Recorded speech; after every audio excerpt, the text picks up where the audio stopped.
চায় না।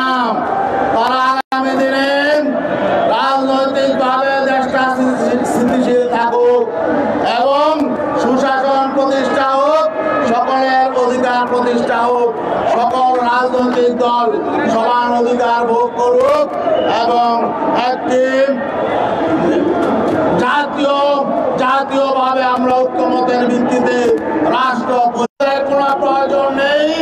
তাদের স্থায়ী কমিটির সদস্য মেজর অবসরপ্রাপ্ত হাবিবুদ্দিন গত 2 দিন আগেও বলেছেন যে এই সনদ, জুলাই সনদের কোনো প্রয়োজন নেই এবং আজকে তাদের চলেছে যেভাবে দুঃশাসন চলেছে, দুর্নীতিবাদী শাসন চলেছে, দেশটা সে থেকে বেরিয়ে এসে সুস্থ ধারা রাজনীতি চলুক, সুশাসন প্রতিষ্ঠা হোক, এটা তারা চায় না। কিন্তু আমাদের আন্দোলন ছাড়া কোনো উপায় নেই। আমরা পরিষ্কার বলতে চাই, তাহলে আপনাদের দায়িত্ব কি? আপনার রাষ্ট্রের